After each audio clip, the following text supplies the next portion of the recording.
માર્કેટમાં આપણે જોઈ રહ્યા છીએ વોલેટિલિટી છે, પણ એનું કારણ પણ જાણીએ છીએ કે જે રીતના હજી પણ જે ટેરિફના ક્લાઉડ્સ છે હજી ગયા નથી અને હજી ઘણી બધી અનસર્ટનિટી છે અને અનસર્ટનિટી માર્કેટને ગમતી નથી. આપણે ઓફકોર્સ ફ્યુ સ્પાર્ક્સ જોઈએ છીએ, સ્પાઇક્સ જોઈએ છીએ, પણ અગેન એક પાછું એક અહીંયા સબડ્યુડ ઇમોશન્સ પણ જોઈએ છીએ. કઈ રીતના તમે માર્કેટની મૂવમેન્ટને જોઈ રહ્યા છો? શું જ્યાં સુધી ક્લિયર કટ ડિરેક્શન નહીં મળે ટેરિફ અંગે ત્યાં સુધી એક માર્કેટ પણ આવી રીતે દુવિધામાં જ રહેશે?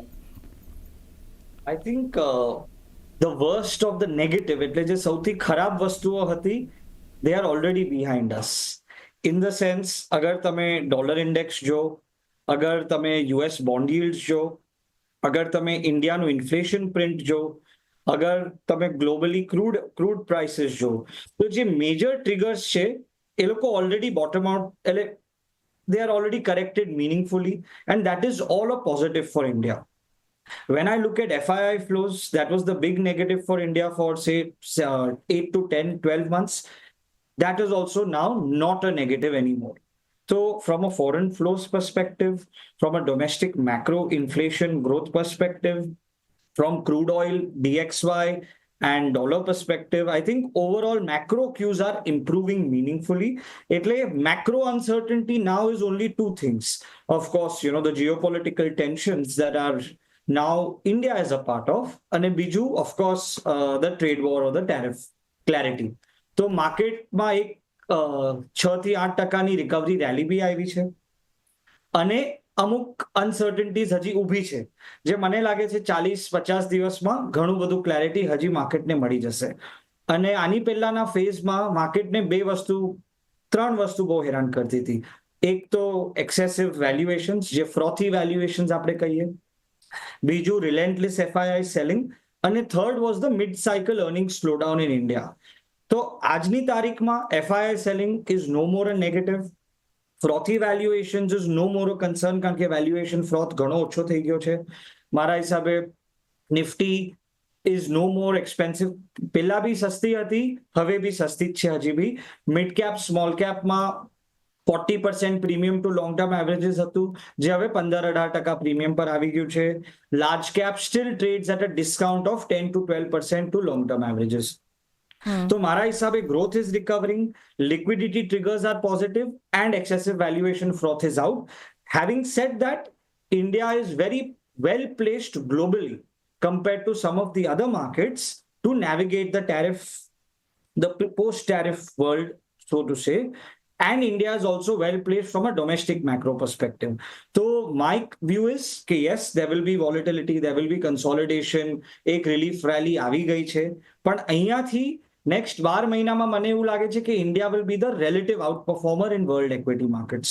India should do better than other global equity indices in the world because of our macro positioning, tariff positioning, and overall global positioning in terms of valuation, growth, and market size mix. Absolutely. And that is the beauty of Indian markets and Indian economy, because જે આપણે ઇકોનોમીમાં investment જોયું છે through economic reforms હોય કે જે આપણી liquidity from the RBI જોઈએ અને ફંડામેન્ટલ્સ જે કંપનીના રહ્યા છે, I think that is helping us right now. અને જે આપણે એક્સપેન્શન અને કેપેક્સમાં પણ થોડો વધારો જે જોયો છે અને ગવર્મેન્ટનું I think we should give the credit. But having said that, market હજી નર્વસ તો છે જ. That fact also you can't forget. કઈ રીતના તમને શું લાગે છે કે કયા પરિબળ આટલા બધા પોઝિટિવ હોવા છતાં માર્કેટને અત્યારના સતાવી રહ્યા છે, ને what will make the path smooth for markets besides tariff જે હેંગઓવર છે? So આપણી ઇન્ડિયાની economy is mainly a domestic economy, which means we produce here, we consume here, we have a very robust domestic demand scenario.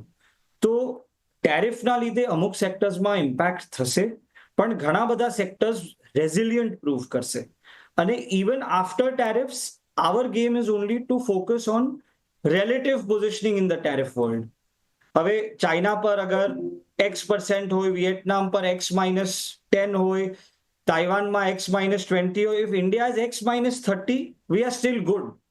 તો આપણે ટેરિફને બી એવી રીતે જોવાનું છે કે from a relative positioning where will India stand. And based on everything that I'm reading, India seems to be the only friendly neighbor or the friendly country in the entire world full of hostility. એટલે બાકી બધા હોસ્ટાઇલ થઈ ગયા છે, બધા રિટેલિએટ કરે છે, આપણે નેગોશિએટ કરીએ છીએ, આપણે કોઓપરેટ કરીએ છીએ. તો આઈ થિંક આપણો સ્ટેન્સ બહુ સારી રીતના પોઝિશન થશે આ વર્લ્ડમાં. અધર દેન ધેટ તમે અગર ખાલી ડોમેસ્ટિક લિક્વિડિટી ઇન્ફ્યુઝન જોશો, આપણે ઓલરેડી 2 રેટ કટ જોઈ લીધા છે. આપણું ઇન્ફ્લેશન 4 મહિનાથી લગાતાર ઓછું થાય છે, પીએમઆઈ 4 મહિનાથી લગાતાર સ્ટ્રોંગ છે, અને આરબીઆઈએ 3 to 4 rounds of liquidity infusion બી કર્યું છે. તો overall from a macro liquidity perspective also India is very well positioned compare to the rest of the world. અને ઇન્ફ્લેશન નીચે આવે છે એનો મતલબ કે RBI still has room to further reduce rates as the economy requires it. Absolutely. તો અત્યારે જે સતાવે છે is only that the event is not behind us. How the event will play out. It's a mental, sentimental thing. Yes, absolutely. If you look at it on paper, if you look at it on paper, things are very good. Of course, valuation માં કઈ headroom નથી કે આમ 20% ની rally આવે એટલી કઈ જગ્યા છે જ નહીં valuation માં. But we don't need to worry of a 15-20% correction also. Our focus will be on stability, consolidation and relative outperformance to world equity. That is how India will probably play this year out based on whatever is happening right now. Ji, you very rightly said this and explained it. But Siddharth, જે psychological point of view, because human psychology is that, અને marketing psychology એના પર જ ચાલે છે, અને એ એક fear છે અત્યારના કે કઈ રીતના આગળ જશે. અધરવાઇઝ ઘણા બધા પોઝિટિવ્સ છે, અને જે તમે કહ્યું કે India is a friendly neighbourhood. હવે જે યુએસ સાથે પણ જો આપણી ટ્રીટી થશે તો will be the first country two do the treaty. અત્યારના યુકે સાથે પણ જે આપણે જોઈ રહ્યા છીએ, અહીંયા પણ આપણે એક પોઝિટિવિટી જોઈ રહ્યા છીએ, અને એનાથી ઘણો બધો ફાયદો થવાનો છે. અને જે ચાઇના +1 છે સિદ્ધાર્થ, અને જે રીતના ચાઇના અને યુએસના રિલેશનશિપ્સ છે આપણે જોઈ રહ્યા છીએ, થોડું હવે ઇઝ આઉટ જરૂરથી થયા છે, પણ એઝ અ સેકન્ડ ઓપ્શન કે તમે China per the hall world was very નિર્ભર હતું. અત્યારના એક એડવાન્ટેજિયસ પોઝિશનમાં તમને લાગે છે કે ભારતને મૂકી શકે છે, ને ઇફ યસ, એ પ્રમાણે જો આપણે નજર રાખવી હોય તો તમે કયા સેક્ટર્સ પર નજર રાખશો ઇન્વેસ્ટમેન્ટ માટે? તો ચાઇના +1 ની જે સ્ટ્રેટેજી છે એ કઈ પ્લે આઉટ થતા it's a very long gestation period, which means આજે કોઈ ટેરિફ ચાઇના પર વધારી દે તો ઇટ ઇઝ નોટ પોસિબલ કે ઓવરનાઇટ આપણી બધી ફેક્ટરીઓ રેડી થઈ જાય, આપણું સપ્લાય ચેન, આપણા લોજિસ્ટિક્સ, આપણું આખી જે બેક એન્ડ ઇકોસિસ્ટમ છે એ શેપ થતા ટાઈમ લાગે. But yes, having said that, ઘણા બધા એવા સેક્ટર્સ છે where India is slightly better off in terms of global positioning, whether it's chemical, agrochemical, pharmaceuticals, textiles. ઘણી બધી જગ્યાએ India will get some near-term edge, but long-term edge will not just be because of tariff or tariff differential.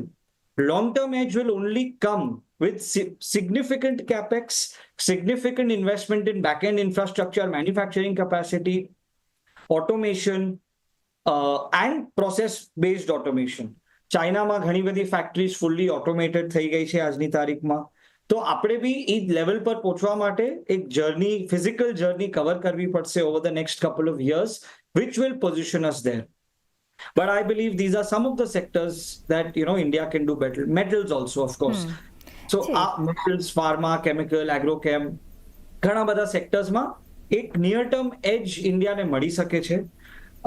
અને having said that, last 10 થી 12 મહિનામાં China 2 વાર ઇન્ડિયાથી ઘણો બધો capital flow China તરફ ખેંચી ગયા છે because of low valuation, and એ લોકોએ ઘણા બધા પોલિસી સ્ટિમ્યુલસ મેજર્સ નીકાળ્યા, જેના લીધે કહીએ ને કે એક ગ્રોથ ટ્રિગર આવી ગયો in a market that was very cheap, અને ઇન્ડિયામાં ડી ગ્રોથ ટ્રિગર આવી ગયો in a market that was very expensive. So global capital move from India to China twice in 2 cycles.